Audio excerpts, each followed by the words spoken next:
Hey guys, I'm John coming at you with another Diablo Immortal video. It's been a while, but I think it's about that time where we go ahead and we review the health of Diablo Immortal, where it's at, where it's been, and kind of see what the daily trend is with this game moving forward.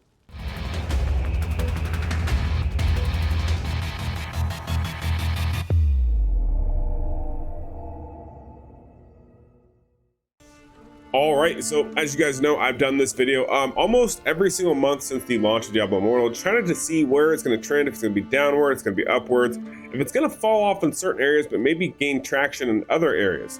Now, there's a lot of things that can be considered when talking about Diablo Immortal, whether or not it's people who have left the game, come back to the game, still playing the game, people who are kind of taking mini breaks. I know, like myself, I'm not playing it nearly as much as I was, mainly just because we've gotten into a repetitive process. But a lot of people have been playing it and they're still playing it, going hard, having fun. And I want to go ahead and I want to bring up the data that kind of shows how I feel Diablo Immortal is going to be moving forward. So if we go ahead and turn this on, now what you can see here is you can see the category for this is the Sensor Tower charts. So for those of you who are unaware of what this chart is that you would be looking at, this is from sensortower.com. They basically represent and do a lot of the analytics for mobile stores like Google Play and Apple Store, and they do some comparison. You can see it, both games always on there. So we have a couple of these pulled up here. So as you can see here, Diablo Immortal, this is currently for the Apple version. I can show it also via the Android version, which is a little bit more substantial, honestly. But it's an interesting trend that we've had so far with Diablo Immortal. Back when it launched and released, it was pretty high up there. I believe you can actually see right here, this is, I've got the timeline sort of by the launch of the game here. It's actually in July, just after the first month of the launch. And Diablo Immortal is competing very, very well. We have top free game is number 4. Top grossing game was number 3. So to be number 4 and number 3 within the first month of the game launching on this is both app stores. This is just mobile gaming all together in the United States. That's huge. That's massive. And that was back when it first started. Now, as we kind of go ahead and we move through this traffic, what you guys should be looking for is you see the what is this? The orange and the gray lines here.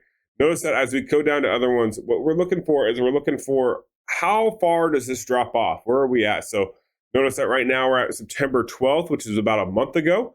You can see that Diablo Immortal is number 2 for top grossing, even as of last month.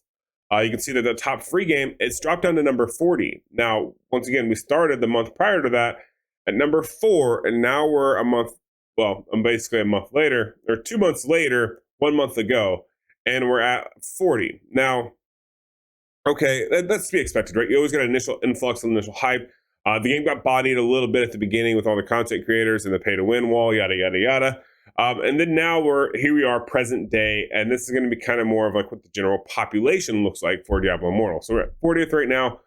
Obviously we're dropping down on a few things here and there and there. Now if we keep going, for role-playing games, Diablo Immortal is still killing it, but unfortunately for top grossing, we're dropping fast. So we're already at, if we look at present day, unfortunately top grossing is down to 62, and the free-to-play or top free game, we're back up to 30, which is a little better, but that's also going to be for the role-playing genre, which is, I think, what Diablo Immortal categorizes itself in the Google Play Store.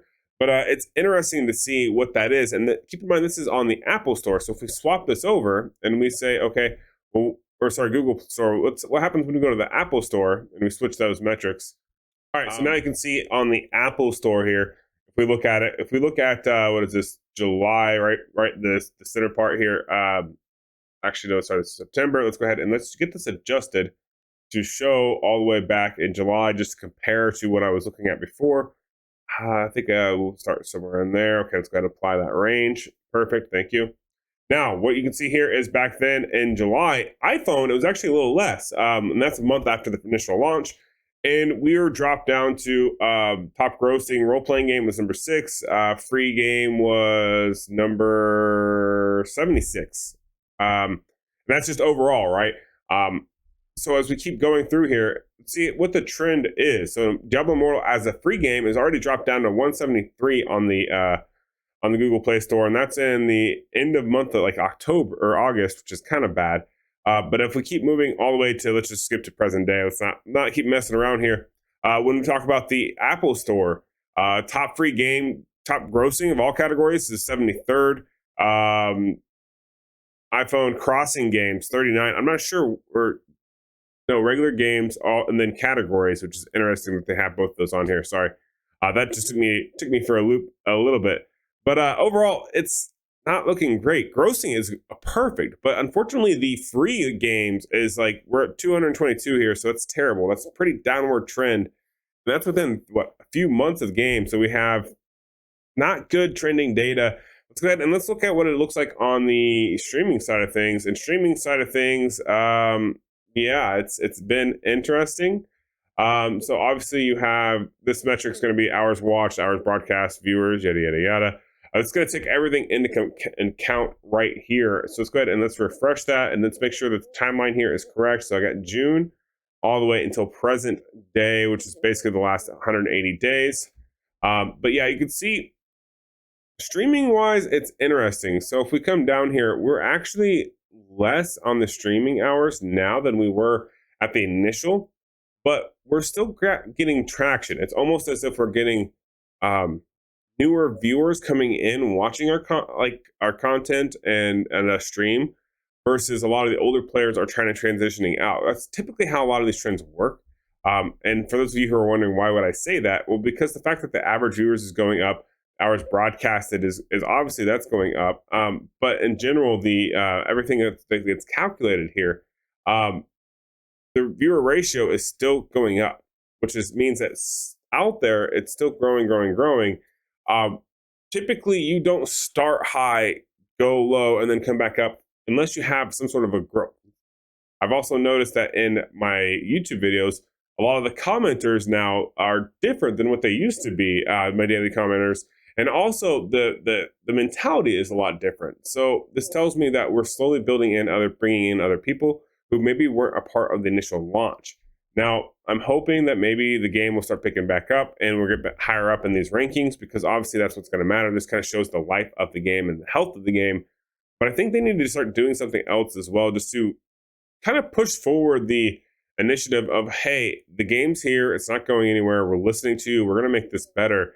Because right now, it's a little rough to play the game, to be honest. We're kind of stuck in the infinite loop here, and it's been kind of tragic. I mean, if we go ahead and we pull up the game here, you can see we still don't have an option for Health 6. Like, yeah, I know, I understand it. It's not present until we get to the 600 mark here. But I know myself, I'm way under server Paragon, but I know other people who are close to 300 already. So if they're already close to that point, and that's the halfway mark, they should be coming up to a Health 6. So what are we supposed to do?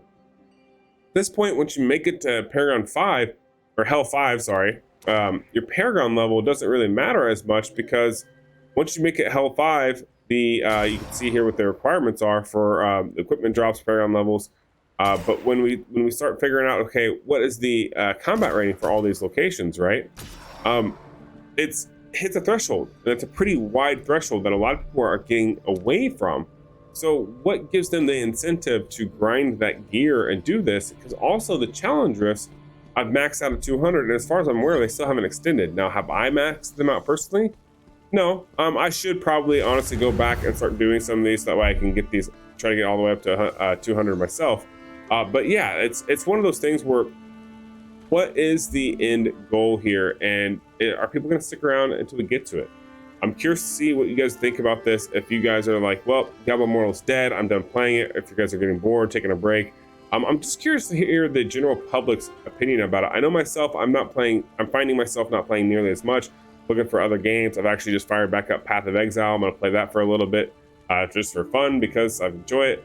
But yeah, I'm curious to see how everyone else feels about this. Like, do you guys feel the overall health of Diablo Immortal is going terribly? Do you think we're leveling out?